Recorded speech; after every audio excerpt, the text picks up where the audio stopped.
नमस्कार. जॉब माझा अपडेटवर आपल्या सर्वांचं पुन्हा एकदा स्वागत आहे विद्यार्थी मित्रांनो. तर सांगली जिल्हा मध्यवर्ती बँकेची जी भरती आलेली आहे विद्यार्थी मित्रांनो, तर ही भरती IBPS ही एक्झाम कंडक्टिंग एजन्सी जी आहेत विद्यार्थी मित्रांनो, ही परीक्षा घेणार आहेत. तर यामध्ये बघा, आपण याबद्दल या डिटेल सिलेबस जे विद्यार्थी मित्रांनो आपण याच्या आधीच बघितलं आहेत.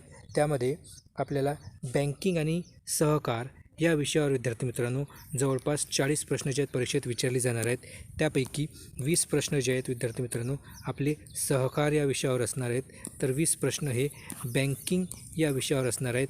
तर आजपासून आपण सहकार जो विषय आहेत म्हणजेच सहकारवर आपल्याला 20 प्रश्न विचारले जाणार आहेत. तर आजपासून आपण सहकार या विषयाबाबत माहिती घेऊ, ज्यामध्ये आपण अतिमहत्त्वाची काही MCQच्या फॉर्मॅटमध्ये काही प्रश्न घेऊ. सोबतच सहकार या विषयासंबंधित काही अतिरिक्त माहितीसुद्धा आपण इथे घेऊ. म्हणजेच जे इम्पॉर्टंट जे फॅक्ट आहेत विद्यार्थी मित्रांनो, ते आपण इथे चर्चा करणार आहोत, जे की तुम्हाला परीक्षेमध्ये उपयोगी ठरतील. त्याच्या व्यतिरिक्त बँकिंग जो विषय आहे विद्यार्थी मित्रांनो, तर बँकिंग विषयाबाबतसुद्धा आपण काय तर लवकरच जे क्लास सुरू करणार आहोत. तर जर तुम्ही चॅनलवर जर नवीन असाल तर चॅनलला अवश्य सबस्क्राईब करायचं आहे, कारण 90 मार्काची जी परीक्षा होणार आहेत विद्यार्थी मित्रांनो, त्यामध्ये 40 मार्काचं जे आहे ते बँकिंग आणि सहकारच असणार आहेत. म्हणजेच जवळपास 50%च्या जवळपास. आणि त्याच्या व्यतिरिक्त आणखी 10 मार्काचं कम्प्युटर हा विषय असणार आहेत. म्हणजे 50 प्रश्न विद्यार्थी मित्रांनो तुम्हाला जे आहेत हे येथे विद्यार्थी मित्रांनो कवर करायचे आहेत, ज्यामध्ये तुम्हाला येथे सहकार, बँकिंग आणि कम्प्युटर या विषयाबाबत काय तर माहिती दिली जाईल. इतर जे विषय आहेत ते विषय जे विद्यार्थी मित्रांनो तुम्ही स्वतःहून कवर करू शकता, कारण ज्यामध्ये इंग्रजी, मराठी, गणित बुद्धिमत्ता व सामान्य ज्ञान आहेत. परंतु हे 3 विषय विद्यार्थी मित्रांनो जे की 50 मार्काचे आहेत ते आपल्याला अत्यंत महत्त्वाचे आहेत. तर चला तर मग व्हिडिओला सुरुवात करू. तर बघा, आज आपण सहकार जे आहेत तर सहकाराची ज्या काही व्याख्या आहेत, त्याचा जो अर्थ आहेत आणि सहकाराचा जन्म कुठून झाला, सहकाराचा इतिहास काय आहेत, तर याची आपण इथे माहिती घेऊ विद्यार्थी मित्रांनो. तर बघा, सहकार म्हणजे काय? तर बघा विद्यार्थी मित्रांनो, आपल्या सर्वांना माहिती आहे की सहकार म्हणजे काय. जसं की सहकार म्हणजे अर्थ शब्दातच काय विद्यार्थी मित्रांनो त्याचा अर्थ लपलेला आहे. सहकार म्हणजे काय, तर सहकार्य करणे. म्हणजेच काय असते, कोणतेही काम जेव्हा आपण केले जाते, तर त्या कामामध्ये जर कोणी आपल्याला मदत करत असेल किंवा आपण दुसऱ्या कोणाला आपण त्यांच्या कामामध्ये मदत करत असू, तर त्याला आपण सहकार्य असं म्हणतो. तर सर्वसाधारण सहकार म्हणजे सहकार्य करणे होय. जसं की सहकार म्हणजे एकमेकांना मदत करणे, कौटुंबिक व सामाजिक जीवनात एकत्रित राहणे व काम करणे. सहकार आणि मानवी सहजीवन यांचा जवळचा संबंध आहे. म्हणजेच बघा विद्यार्थी मित्रांनो, सहकार आणि मानवी सहजीवन म्हणजे जे मानवी जीवन आहे आपलं, या मानवी जीवनामध्ये आपण सहकाराशिवाय विद्यार्थी मित्रांनो काय तर कोणतेच काम जे आहे ते सहकाराशिवाय होत नाही. म्हणजे बरेचसे काम आहे विद्यार्थी मित्रांनो ज्यामध्ये आपल्याला सहकाराची आवश्यकता असते. म्हणून सहकार शास्त्र जे विद्यार्थी मित्रांनो हे शिकणे खूप महत्त्वाचं आहे. यामध्ये बँकिंग सेक्टर असेल किंवा जेथे आपण बाहेर आपल्या करिअरसाठी जेव्हा आपण बाहेर पडतो, तर तिथेसुद्धा सहकार हा विषय खूप महत्त्वाचा असते. तर बघा, यामध्ये बघा सहकाराच्या काही व्याख्या ज्या विद्यार्थी मित्रांनो काय तर काही व्यक्तींनी केलेल्या आहेत, त्या आपल्याला जाणून घेणे महत्त्वाचे आहेत. कारण डायरेक्ट त्या व्यक्तीच्या व्याख्येवर परीक्षेत जे विद्यार्थी मित्रांनो परीक्षेत प्रश्न विचारला जातो. कारण याआधी ज्या परीक्षा झालेल्या आहेत त्यामध्ये सहकारच्या ज्या व्याख्या आहेत त्या व्याख्या देण्यात आल्या आहेत, आणि ही व्याख्या कोणी केली असा प्रश्न डायरेक्ट विचारला गेलेला आहे. म्हणून व्याख्या कोणी केली आणि ती व्याख्या काय आहे ते सुद्धा आपल्याला जाणून घेणे महत्त्वाचे आहेत. तर बघा, यामध्ये वैकुंठलाल मेहता यांनी सहकाराची व्याख्या बघा काय केली आहेत, की समान गरजा असलेल्या व्यक्तींनी एकत्र येऊन आपल्या समान आर्थिक उद्दिष्टांच्या पूर्ततेसाठी स्वेच्छेने स्थापन केलेल्या संघटन प्रकार म्हणजेच काय तर सहकार संस्था होय. म्हणजेच बघा, येथे वैकुंठलाल मेहता जे आहेत यांना आपण सहकार महर्षी म्हणतो. म्हणजेच भारतीय सहकार चळवळीचे हे काय तर एक प्रणेते आहे. परीक्षेत हाही प्रश्न विचारला जाऊ शकतो की भारतीय सहकार चळवळीचे प्रणेते म्हणून कोणाला ओळखले जाते, तर वैकुंठलाल मेहता जे आहेत हे भारतीय सहकार चळवळीचे प्रतिनिधी म्हणून ओळखले जाते. तर बघा, वैकुंठलाल मेहतांनी काय तर सहकाराची काय व्याख्या केली आहे की समान गरजा असलेल्या व्यक्तींनी आपल्या समान आर्थिक उद्दिष्टांच्या पूर्ततेसाठी जी संस्था स्थापित केली आहे त्याला आपण काय म्हणतो, सहकारी संस्था असं म्हणतो. तर बघा, ही व्याख्या कशी लक्षात ठेवायची विद्यार्थी मित्रांनो. तर बघा, वैकुंठलाल मेहता यांनी केलेली जी काही व्याख्या आहे ती काय तर समान गरजा आणि समान आर्थिक उद्दिष्ट असे जे आहेत या दोन गोष्टी तुम्हाला लक्षात ठेवायचं आहे. म्हणजेच परीक्षेत तुम्हाला प्रश्न विचारला की समान गरजा आणि समान आर्थिक उद्दिष्टांच्या पूर्ततेसाठी स्थापित केलेली संस्था म्हणजे सहकार होय. ही व्याख्या कोणी केली किंवा अशी व्याख्या जी आहेत ते कोणी केली आहेत, तर ती केली असेल वैकुंठलाल मेहता यांनी. तर बघा, वैकुंठलाल मेहता विद्यार्थी मित्रांनो यांनी काय तर ही व्याख्या केलेली आहे. त्यानंतर बघा, भारतीय सहकार कायदा 1912.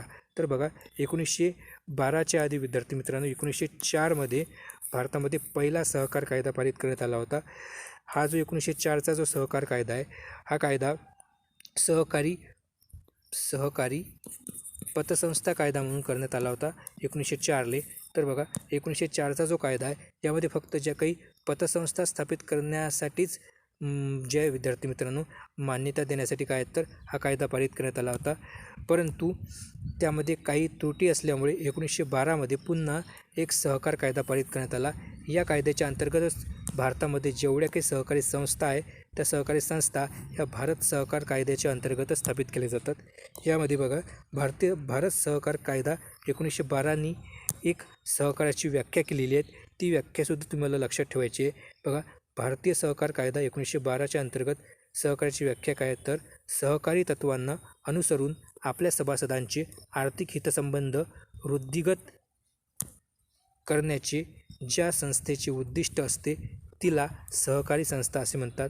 बघा, व्याख्या काय म्हणते पुन्हा, भारतीय सहकार कायद्यानुसार की सहकारी तत्त्वांना अनुसरून आपल्या सभासदांचे आर्थिक हितसंबंध वृद्धिगत करतात. म्हणजे काय तर आपल्या सभासदांचे जे आर्थिक हितसंबंध आहे ते वाढवतात. म्हणजेच वृद्धिगत करण्याचे ज्या संस्थेचे उद्दिष्ट असते त्या संस्थेला सहकारी संस्था असे म्हणतात. ही जी व्याख्या आहे ती भारत सहकार कायदा 1912च्या अंतर्गत करण्यात आलेली आहे. हे सुद्धा तुम्हाला लक्षात ठेवायचे आहे, कारण ही व्याख्या देऊन तुम्हाला परीक्षेत प्रश्न विचारला जाईल की ही व्याख्या कोणी केली म्हणून. तर त्याचं उत्तर काय असेल, तर बघा, वैकुंठलाल मेहताची सहकाराची व्याख्या काय की समान गरजा आणि समान आर्थिक उद्दिष्ट. आणि भारत सहकार कायद्याचं काय तर व्याख्येमध्ये काय कन्सेप्ट लक्षात ठेवायचा आहे तर सहकारी तत्त्व.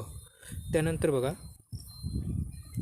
सहकार जे आहेत विद्यार्थी मित्रांनो म्हणजे सहकारी चळवळीचा जो उगम आहे हा सर्वप्रथम कोठे झाला, तर बघा, युरोप खंडातील जे इंग्लंड आहेत तर युरोप खंडातील इंग्लंडमध्ये जे सहकारी चळवळीचा सर्वप्रथम काय तर उगम झालेला आहे. तर बघा, आपल्या सर्वांना माहीत आहे की जी की औद्योगिक क्रांती सर्वात पहिले कोठे घडली तर ती सुद्धा इंग्लंडमध्येच झालेली आहेत. बघा, परीक्षेत हा सुद्धा प्रश्न विचारला जातो की औद्योगिक क्रांती सर्वप्रथम जगामध्ये कोठे घडली होती, तर ती इंग्लंडमध्ये घडली होती. त्यानंतरच इतर देशामध्ये ती जी औद्योगिक क्रांती आहे जे ते लागू झाली. त्यानंतर बघा, त्याच्या व्यतिरिक्त सहकार चळवळीचा उगमसुद्धा युरोप खंडातील इंग्लंडमध्येच झालेला आहे. यामध्ये बघा, सर रॉबर्ट ओवेन जो आहे विद्यार्थी मित्रांनो यालाच आपण काय तर सहकार चळवळीचा जनक असं म्हणतो. बघा, जगातनी सहकार किंवा आधुनिक सहकारी चळवळीचे जनक कोण आहे, तर रॉबर्ट ओवेन हे आहे. तर आधुनिक सहकार चळवळीचे जनक कोण आहेत, तर बघा, सर रॉबर्ट ओवेन हे आधुनिक सहकार चळवळीचे जनक आहेत.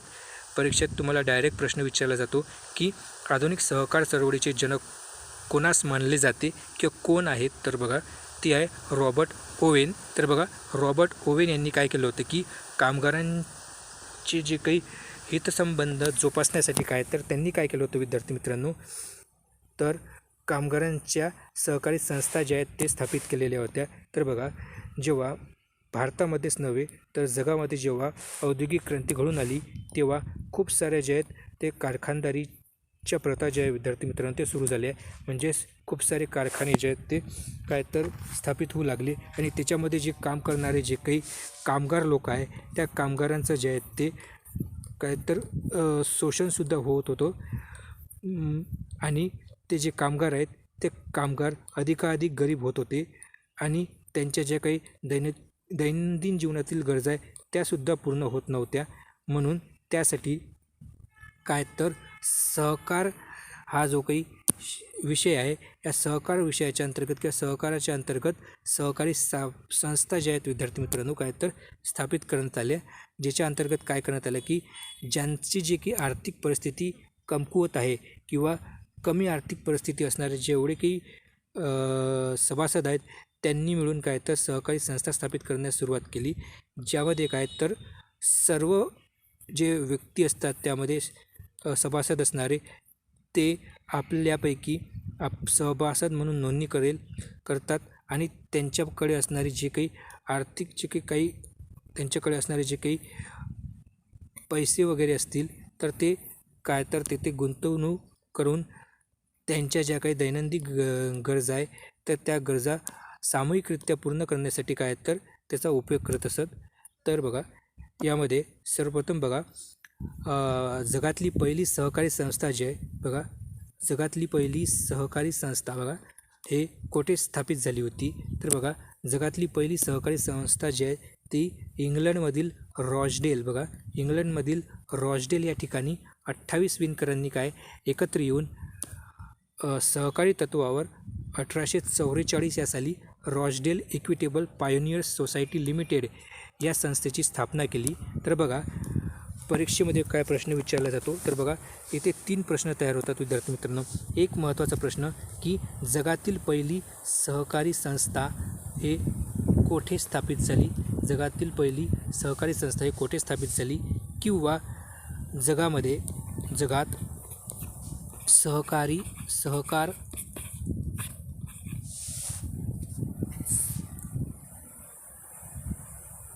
सहकारचा उगम कोठे झाला, सहकाराचा उगम कोठे झाला. तर याचं उत्तरसुद्धा काय असेल तर इंग्लंडमधील जे काही रॉचडेल हे जे ठिकाण आहे हे असेल. तर बघा जगातली पहिली सहकारी संस्था ही कोठे स्थापित झाली तर इंग्लंडमधील रॉचडेल या ठिकाणी. आणि सहकारी चळवळीचा उगम कोठे झाला तर बघा उगम हा इंग्लंड या देशात झाला हे आपल्याला माहीत आहे, परंतु इंग्लंडमध्येही रॉचडेल नावाचं जे ठिकाण आहे या ठिकाणी सहकाराचा जो आहे विद्यार्थी मित्रांनो काय तर उगम झालेला आहे. परीक्षेत प्रश्न विचारला जातो की सहकार चळवळीचा उगम किंवा पहिली सहकार संस्था हे जगात कोठे स्थापित झाली तर ती झाली होती रॉचडेल या ठिकाणी इंग्लंड या देशामधील. येथे काय झालं तर 1844 बघा हे वर्षसुद्धा परीक्षेत विचारले जातात की जगातली पहिली सहकारी संस्था रॉचडेल या ठिकाणी कोणत्या वर्षी स्थापित झाली तर त्याचं उत्तर असेल आपलं 1844 या साली. म्हणजेच 1844 या साली रॉचडेल या ठिकाणी Rochdale Equitable Pioneers Society Limited हे नाव तुम्ही लक्षात ठेवायचं आहे की Rochdale Equitable Pioneers Society Limited ही सहकारी संस्था जी आहे ही काय तर इंग्लंडमधील रॉचडेल या ठिकाणी स्थापित करण्यात आली होती.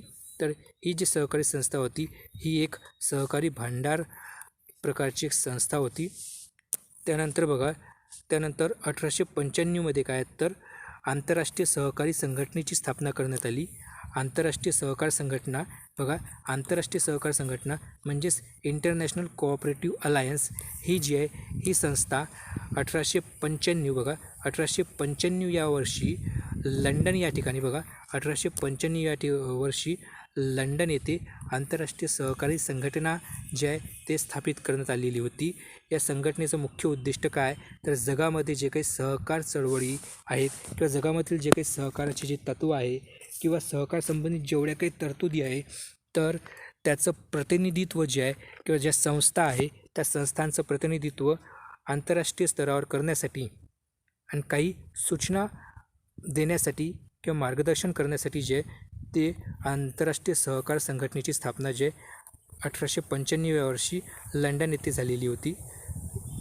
झालेली होती.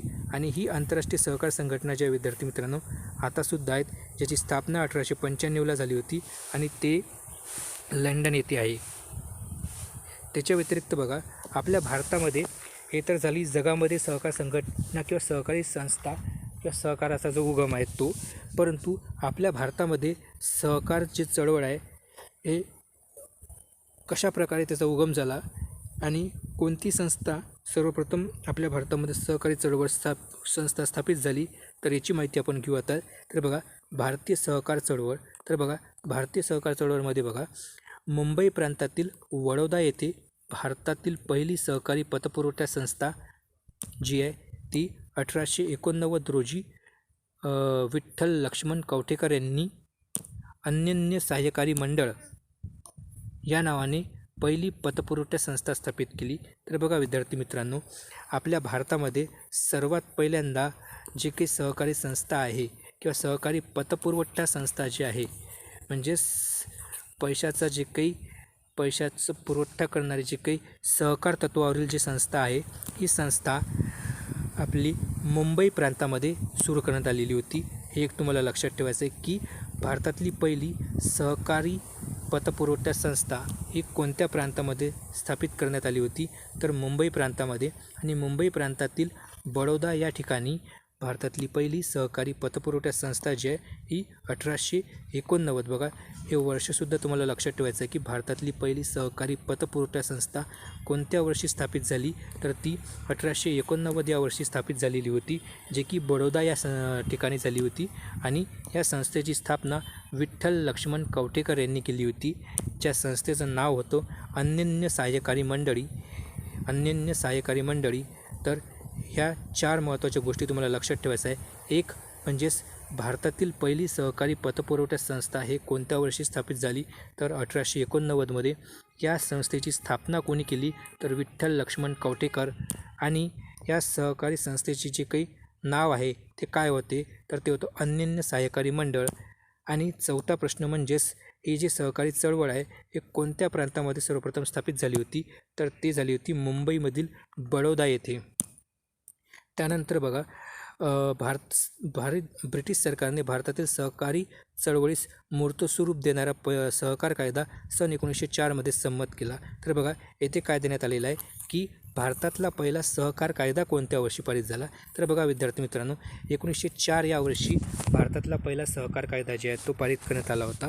परंतु विद्यार्थी मित्रांनो, 1904मध्ये जो सहकार कायदा जे आहे ते भारतात पारित करण्यात आला होता, यामध्ये फक्त जे काही शेतींसाठी जे काही म्हणजे शेतीपूरक ज्या काही पतसंस्था असतात, म्हणजे शेतीसाठी कर्ज देणाऱ्या ज्या काही किंवा शेतीसाठी पतपुरवठा करणाऱ्या ज्या संस्था असतात, ज्याला आपण पतसंस्था असं म्हणतो किंवा ग्रामीण पतसंस्था. सर्वात महत्त्वाचं म्हणजे पतसंस्थाही नाही तर ग्रामीण पतसंस्था ज्या आहेत, ह्या पतसंस्था स्थापित करण्यासच परवानगी देण्यात आली होती 1904च्या कायद्याच्या अंतर्गत. म्हणून या कायद्याचं नाव आणखी एक आहे की ते म्हणजे सहकारी पतसंस्था कायदा, हा सुद्धा या कायद्याचं नाव आहे 1904 म्हणून. तर तुम्हाला लक्षात ठेवायचं की 1904च्या अंतर्गत फक्त सहकारी पतसंस्था स्थापित करण्यासच परवानगी देण्यात आली होती. इतर क्षेत्रामध्ये सहकारी संस्था स्थापित करण्यासाठी 1912 या वर्षी बघा, इतर ज्या काही क्षेत्र आहेत त्यामध्ये 1912मध्ये सहकारी पतसंस्था किंवा सहकारी संस्था स्थापित करण्याची काय तर परवानगी भेटली, ज्यामध्ये बघा 1912मध्ये सहकारी संस्था कायदा पारित करण्यात आला होता. यामध्ये शहरी भागातील जे काही सहकारी संस्था आहे, सहकारी पत निर्मिती संस्था किंवा सहकार भांडारे किंवा सहकार क्षेत्रातील शेतीपूरक ज्या काही संघटना आहेत, त्या अशा वेगवेगळ्या सेक्टरमध्ये सहकारी संघटना ज्या आहेत ते नंतर काय तर स्थापित करण्यात आल्या होत्या 1912च्या कायद्याच्या अंतर्गत.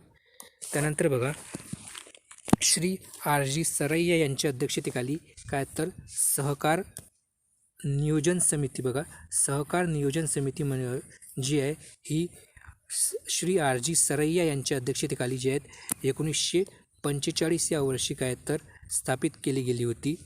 तर बघा, हे तुम्हाला लक्षात ठेवायचं आहे की R.G. सरैया हे जे आहेत यांच्या अध्यक्षतेखाली सहकार नियोजन समितीची स्थापना ही 1945 या वर्षी स्थापित झालेली होती.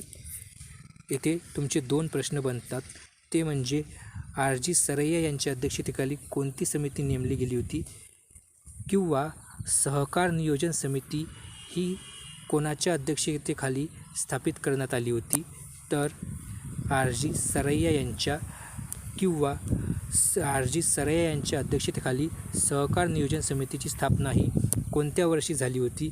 तर 1945 या वर्षी, असा सुद्धा परीक्षेत प्रश्न विचारला जातो.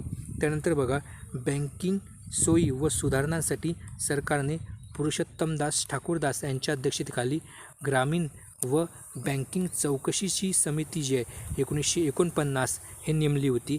तर बघा, भारत स्वतंत्र झाल्यानंतर 1949 साली भारत सरकारने काय केलं होतं की ग्रामीण व बँकिंग चौकशी समिती, म्हणजे ग्रामीण भागातील जे काही पतसंस्थांसाठी किंवा पतनिर्मितींसाठी जे काही काय तर जी गरज होती ती व बँकिंग जी आहेत त्या बँकिंगची चौकशी करण्यासाठी ग्रामीण व बँकिंग चौकशी समिती ही 1949 या वर्षी काय तर पुरुषोत्तमदास ठाकूरदास यांच्या अध्यक्षतेखाली काय तर ही समिती नेमण्यात आली होती. आणि या समितीने आपला अहवाल जे आहेत विद्यार्थी मित्रांनो हा 1951 काय तर मांडला होता. त्यानंतर 1951 मध्ये ग्रामीण कर्जपुरवठ्याचा अभ्यास करून शिफारस करण्यासाठी अखिल भारतीय ग्रामीण पतपुरवठा पाहणी समिती जी आहे, म्हणजेच बघा यामध्ये येथे लक्ष द्या विद्यार्थी मित्रांनो, अखिल भारतीय ग्रामीण पतपुरवठा पाहणी समिती, अखिल भारतीय ग्रामीण पतपुरवठा पाहणी समिती जी आहे, या समितीची स्थापना ही A.D. गोरवाल जे आहे A.D. गोरवालच्या अध्यक्षतेखाली 1951 या वर्षी स्थापित करण्यात आली होती. आणि या समितीने 1954 आपला अहवाल जो आहे तो सरकारला काय तर सादर केला होता. आणि यामध्ये त्यांनी जे आहे म्हणजेच कोण तर A.D. गोरवाल यांनी सहकार या विषयाबद्दल काय म्हटलं होतं की सहकार हा अयशस्वी ठरला आहे, तथापि तो यशस्वी झालाच पाहिजे, असं जे विद्यार्थी मित्रांनो काय तर A.D. गोरवाल यांनी म्हटलं होतं. तर बघा, A.D. गोरवाल यांच्या अध्यक्षतेखालीच काय तर अखिल भारतीय ग्रामीण पतपुरवठा पाहणी समितीची स्थापना जी आहे ते करण्यात आली होती. परीक्षेत प्रश्न विचारला जातो की अखिल भारतीय ग्रामीण पतपुरवठा पाहणी समितीची स्थापना हे कोणाच्या अध्यक्षतेखाली झाली होती? तर बघा, याची स्थापना A.D. गोरवाल यांच्या अध्यक्षतेखाली 1951 या वर्षी झाली होती. अखिल भारतीय ग्रामीण पतपुरवठा पाहणी समितीची स्थापना A.D. गोरवाल यांच्या अध्यक्षतेखाली 1951 झाली होती. आणि त्यांनीच सहकार हा अयशस्वी ठरला आहे, तथापि तो यशस्वी झालाच पाहिजे, असं काय तर म्हटले होते. त्यानंतर बघा, महाराष्ट्रामध्ये सहकार चळवळ जी आहे ते कशाप्रकारे विस्तारित झाली? तर बघा, महाराष्ट्रामध्ये मुंबई जिल्हा मध्यवर्ती सहकारी संस्थेची स्थापना जी आहे विद्यार्थी मित्रांनो 1923 झाली होती.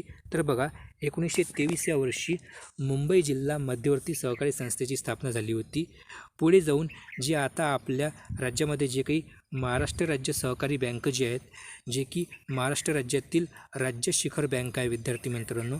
तर बघा, महाराष्ट्र राज्याची राज्य शिखर बँक कोणती आहे? तर ती आहे महाराष्ट्र राज्य सहकारी बँक. तर बघा, महाराष्ट्र राज्य सहकारी बँक जे की MSC बँक म्हणून सुद्धा आपण त्याला म्हणतो, म्हणजे महाराष्ट्र स्टेट कोऑपरेटिव्ह बँक. तर महाराष्ट्र राज्य सहकारी बँक जी आहे विद्यार्थी मित्रांनो हीच जी आहे 1923 साली मुंबई जिल्हा मध्यवर्ती सहकारी संस्था या नावाने काय तर ते स्थापित झाली होती. तर नंतर काही वर्षांनी त्याचं नाव महाराष्ट्र राज्य सहकारी बँक लिमिटेड म्हणून झालं आणि आताही तेच नाव आहेत. त्यानंतर बघा, स्वातंत्र्यानंतर बघा विद्यार्थी मित्रांनो आपल्या भारतातील किंवा आशिया खंडातीलच म्हटलं तरी चालेल, तर आशिया खंडातील असो किंवा आपल्या भारतातील असो की आपल्या महाराष्ट्रातील असो, जगात तर आपल्या भारतातीलच म्हटलं तरी चालेल, तर आपल्या भारतातील पहिला सहकारी साखर कारखाना जो आहे, तर बघा आपल्या भारतातील पहिला सहकारी साखर कारखाना जो आहे हा कोण्या वर्षी स्थापित झाला होता? तर बघा 1951. बघा 1951 म्हणजे भारत स्वतंत्र झाल्यानंतर 1951 धनंजयराव गाडगीळ व पद्मश्री विठ्ठलराव विखे पाटील यांच्या मार्गदर्शनामुळेच काय तर प्रवरा सहकारी साखर कारखाना जे आहे स्थापित झाला होता प्रवरानगर येथे, अहमदनगर येथे. तर बघा, परीक्षेत बघा विद्यार्थी मित्रांनो यावर प्रश्न कसा विचारला जातो? तर भारतातील किंवा महाराष्ट्रातील पहिला सहकारी साखर कारखाना हा कोणी स्थापित केला? तर बघा तिथे आपल्याला एकच ऑप्शन दिलेलं असते, ते म्हणजे विठ्ठलराव विखे पाटील हे नाव दिलेलं असते ऑप्शनमध्ये. तर तेव्हा उत्तर असेल आपलं आलं विठ्ठलराव विखे पाटील, म्हणजे भारतातला पहिला किंवा महाराष्ट्रातील पहिला सहकारी तत्वावर स्थापित झालेला साखर कारखाना विठ्ठलराव विखे पाटील यांच्या अध्यक्षतेखाली 1951 या वर्षी स्थापित झाला होता आणि तो कारखाना प्रवरानगर येथे स्थापित झाला होता. तर परीक्षेत असाही प्रश्न विचारला जातो की भारतातला पहिला सहकारी साखर कारखाना हा कोठे स्थापित झाला होता, तर प्रवरानगर येथे प्रवरा सहकारी साखर कारखाना या नावाने 1951 साली धनंजयराव गाडगीळ व विठ्ठलराव विखे पाटील यांच्या मार्गदर्शनामुळे तो स्थापित झालेला होता. त्याच्यानंतर बघा विद्यार्थी मित्रांनो, आपल्या महाराष्ट्रामध्ये जेवढे काही सहकाराच्या संबंधित जे काही जेवढ्या संस्था आहे त्या संस्थांचा कारभार जे आहे हा महाराष्ट्र सहकारी संस्था कायदा 1960 जो आहे या कायद्याच्यानुसार जे आहेत ते आपल्या महाराष्ट्रातील जेवढ्या काही सहकारी संस्थांचे नियम व नियंत्रण केले जाते महाराष्ट्र राज्य सहकारी किंवा महाराष्ट्र सहकारी संस्था कायदा 1960च्या अंतर्गत. त्यानंतर बघा सहकारासाठी विद्यार्थी मित्रांनो 97 क्रमांकाची घटना दुरुस्ती करण्यात आलेली होती. 97 नंबरची जी घटना दुरुस्ती विद्यार्थी मित्रांनो ही विशेषतः सहकारी संस्थांच्यासाठीच काय तर दुरुस्ती करण्यात आली होती. तर बघा कोणत्याही प्रकारची घटना दुरुस्ती आपल्या देशामध्ये संसद करत असते, राज्य सरकारला ती घटना दुरुस्ती करण्यास काय तर परवानगी नसते कधीच. तर बघा देशातील सहकारी संस्थांच्या कामकाजात सुसूत्रता आणण्यासाठी केंद्र शासनाने काय तर 97वी घटना दुरुस्ती ही अधिनियम 2011 आणन्वये जे आहे काय तर सहकार कायद्यात काही सुधारणा केल्या. तर बघा विद्यार्थी मित्रांनो परीक्षेत एक प्रश्न विचारला जातो की 97वी घटना दुरुस्ती ही कोणत्या वर्षी झाली होती, तर बघा ही घटना दुरुस्ती 2011 या वर्षी झालेली होती. तर बघा संसदेने 97वी घटना दुरुस्ती ही कोणत्या वर्षी केली होती, तर त्याचं उत्तर असेल 2011. तर 2011मध्ये भारतामध्ये 97वी घटना दुरुस्ती झाली होती जे की सहकारशी संबंधित होती. तर बघा या घटना दुरुस्तीने विद्यार्थी मित्रांनो 3 महत्त्वाचे बदल जे आहेत ते सहकारशास्त्रामध्ये किंवा सहकार तत्वामध्ये काय तर करण्यात आले होते. एक महत्त्वाचं म्हणजे पहिला महत्त्वाचा बदल असा आहे की सहकारी संस्था स्थापित करणे हा मूलभूत हक्कामध्ये जे विद्यार्थी मित्रांनो हा समाविष्ट करण्यात आला. म्हणजेच मूलभूत हक्क जे आहेत आपला ज्यामध्ये बघा एकूण 6 मूलभूत हक्क जे आहेत ते सुरुवातीला होते, त्यापैकी 7 मूलभूत हक्क सुरुवातीला होते ज्यापैकी 6 मूलभूत हक्क सध्या आहे. तर ते जे मूलभूत हक्क आहे विद्यार्थी मित्रांनो त्या मूलभूत हक्कामध्ये सहकारी संस्था स्थापित करणे हा जो काही स्थापित करणे हा जो हक्क आहे हा हक्क हा मूलभूत हक्कामध्ये समाविष्ट करण्यात आला. म्हणजे त्यालाच मूलभूत हक्क म्हणून काय तर घोषित करण्यात आलं की भारतामध्ये कोणत्याही प्रकारची सहकारी संस्था स्थापित करणे हा भारतातील लोकांचा काय तर मूलभूत हक्क असेल. त्यानंतर दुसरा महत्त्वाचा बदल कलम 43B जे हे काय तर घटनेत समाविष्ट करण्यात आलं. कलम 43B बघा विद्यार्थी मित्रांनो हे मार्गदर्शक जे तत्व आहे आपले त्या मार्गदर्शक तत्वाच्या संबंधित आहे. तर बघा कलम 43Bच्या अंतर्गत एक मार्गदर्शक तत्व जे आहे हे मार्गदर्शक तत्व 97व्या घटना दुरुस्तीने काय तर एक नवीन मार्गदर्शक तत्व जे आहे ते संसदेत काय तर संविधानामध्ये जोडण्यात आलं होतं. तर बघा 43Bच्या अंतर्गत सहकारी संस्था स्थापित करणे त्याचं नियमन करणे हे एक नैतिक अधिकार असेल असं सांगण्यात आलं. त्यानंतर तिसरा महत्त्वाचा बदल म्हणजेच भाग 9B हा समाविष्ट करण्यात आला ज्यामध्ये कलम 243 ZH ते 243 ZT ह्या कलमा ज्या आहेत ते समाविष्ट करण्यात आल्या. तर आता आपण काही अतिमहत्त्वाचे काही प्रश्न इथे बघणार आहोत जे की सांगली जिल्हा मध्यवर्ती बँकेची जी काही परीक्षा होणार आहेत IBPS घेणार आहेत तर त्यामध्ये हे अपेक्षित प्रश्न जे आहेत विद्यार्थी मित्रांनो येण्याची शक्यता आहेत. तर आपण इथे त्या IBPS पॅटर्ननुसारच इथे काही प्रश्न जे आहेत इथे घेतलेले आहेत. तर बघा आपण इथे जी माहिती घेतली आहे त्या माहितीच्या आधारावर विद्यार्थी मित्रांनो इथे आपण प्रश्न घेतलेले आहेत.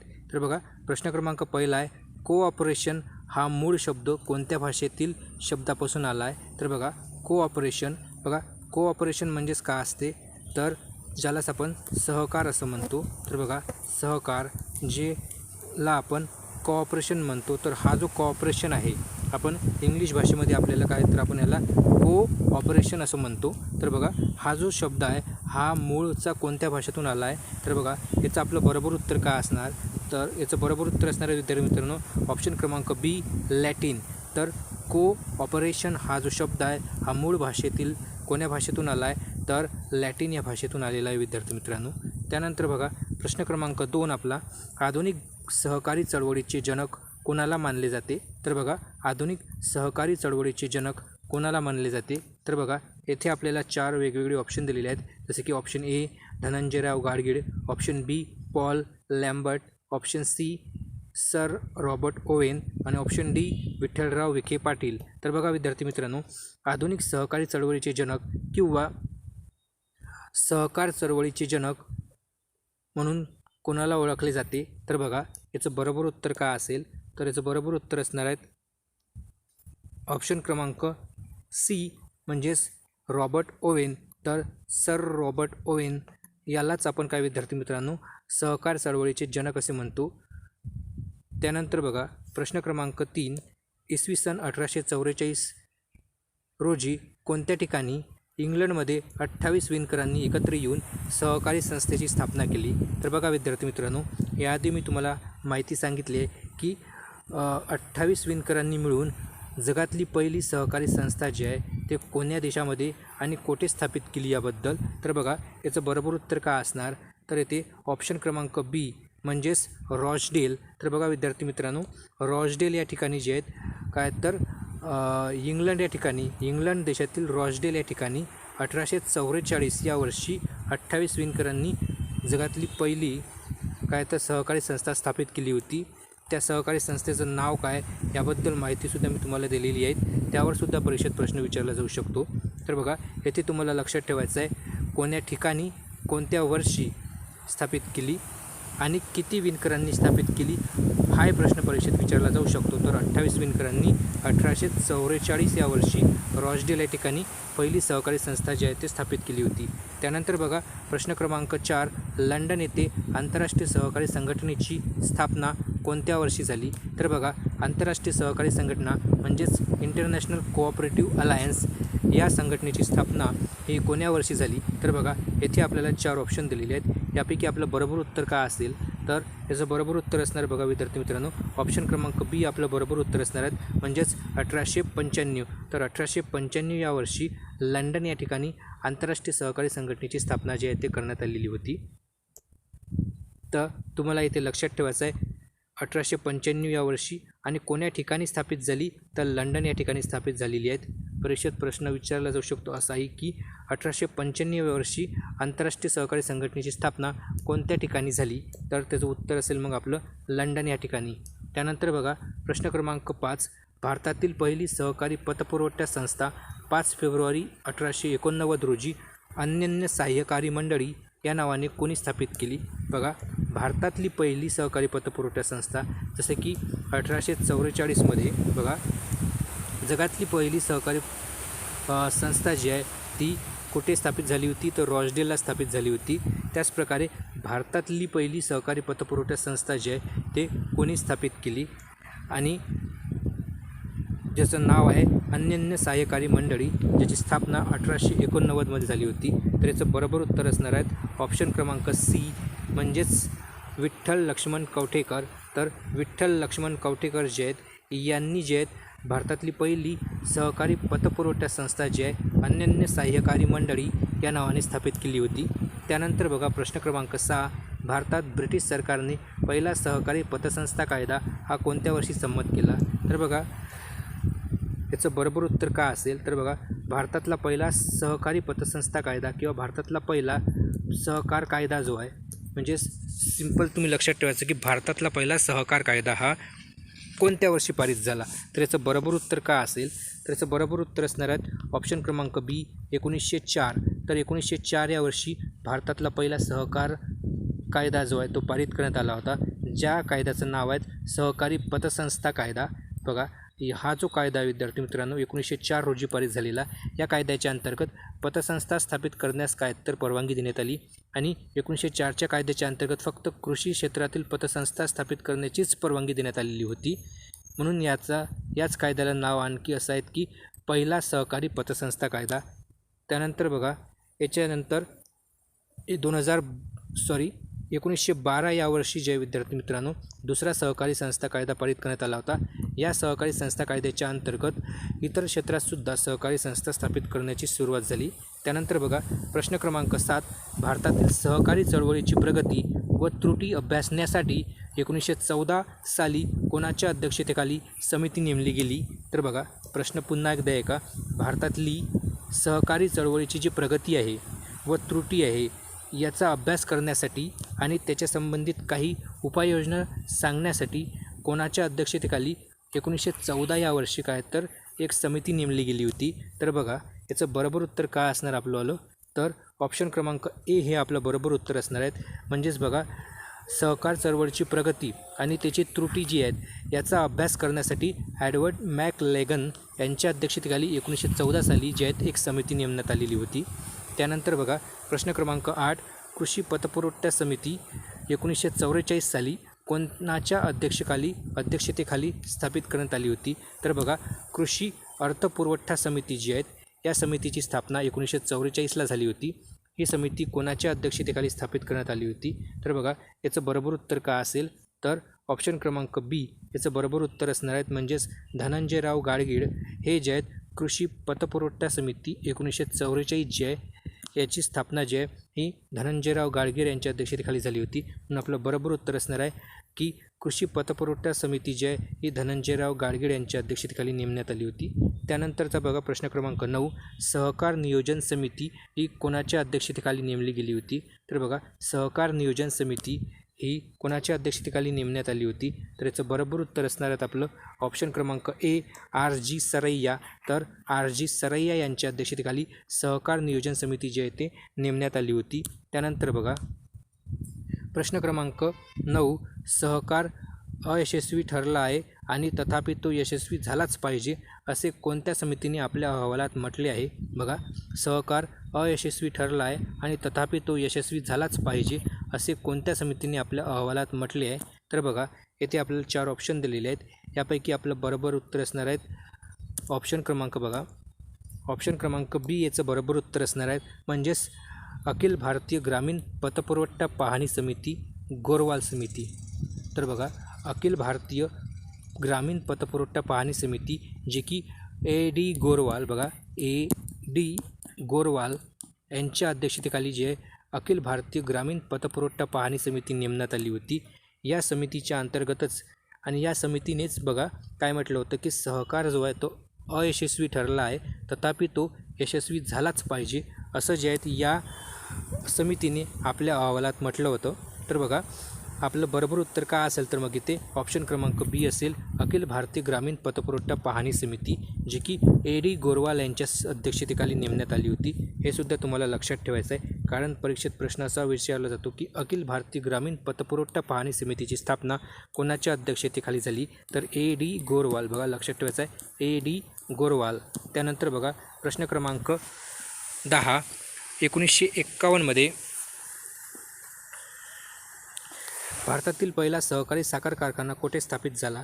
तर बघा विद्यार्थी मित्रांनो याचं बरोबर उत्तर काय असेल, तर ऑप्शन क्रमांक बी याचं आपलं बरोबर उत्तर असणार आहे. म्हणजेच प्रवरानगर. तर प्रवरानगर अहमदनगर जिल्ह्यातील जे प्रवरानगर हे जे काही गाव आहेत या गावामध्ये भारतातला पहिला सहकारी साखर कारखाना जो आहे हा 1951 या वर्षी स्थापित झाला होता. तर बघा भारतातलाच नव्हे तर आशिया खंडातला सुद्धा हा पहिला सहकार तत्वावरील काय तर साखर कारखाना जो आहे हा प्रवरानगर अहमदनगर जिल्हा येथे स्थापित झाला होता, जो की 1951 या वर्षी.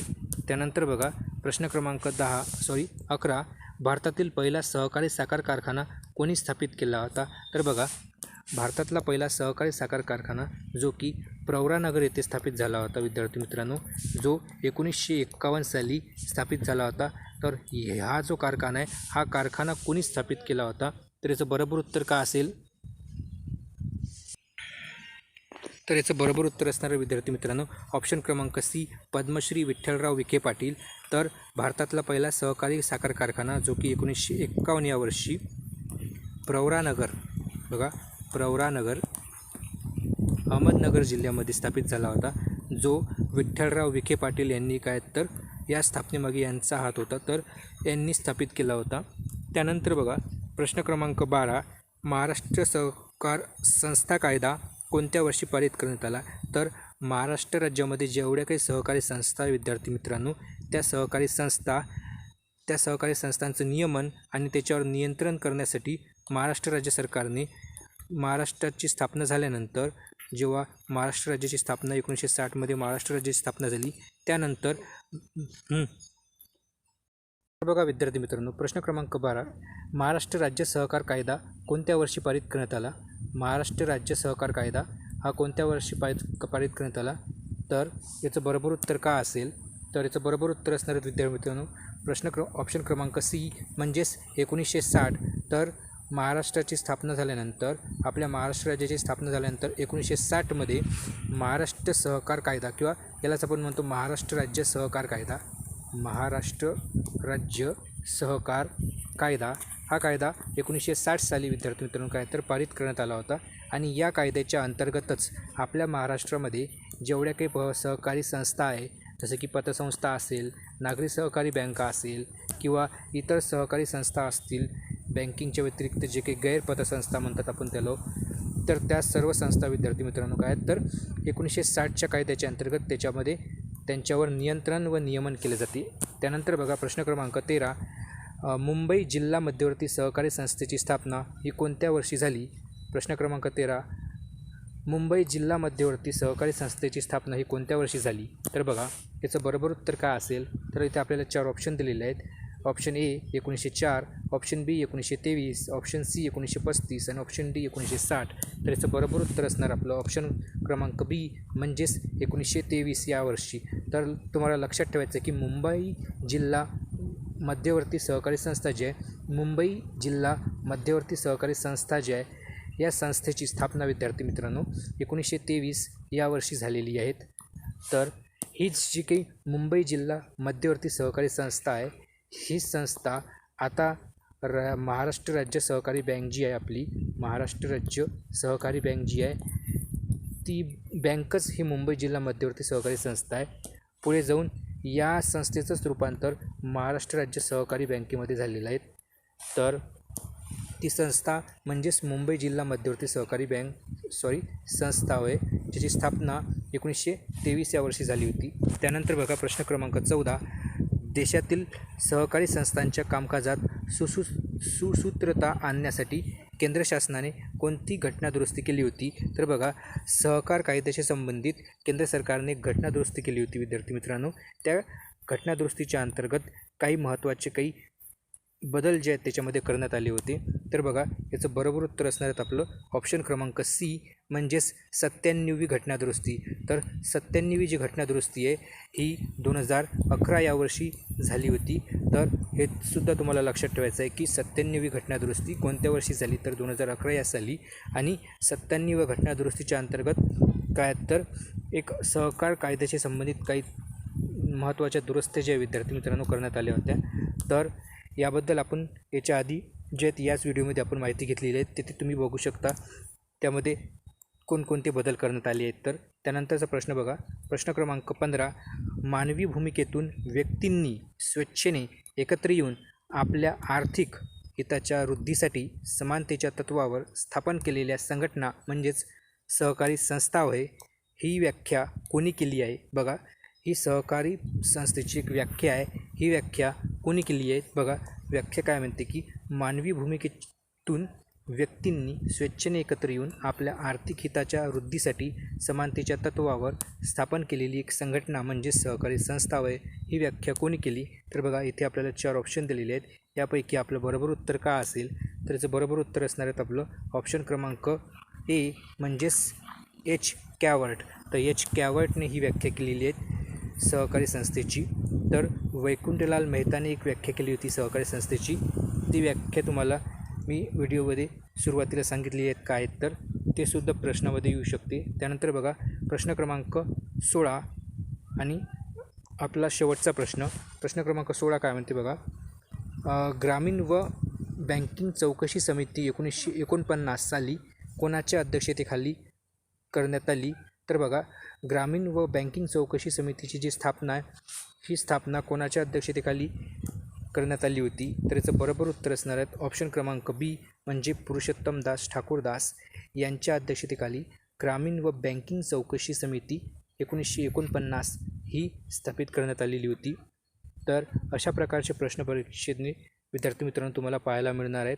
तर अशाच अपडेट्ससाठी चॅनलला तुम्ही अवश्य सबस्क्राईब करायचं आहे, कारण IBPS पॅटर्ननुसार या जे काही प्रश्न घेतलेले आहेत मी, त्यापैकी प्रश्न जे आहेत येण्याची काही तर दाट शक्यता आहेत. यापैकी बरेचसे प्रश्न डायरेक्ट जसेच्या तसेसुद्धा प्रश्न तुम्हाला पाहायला मिळतील.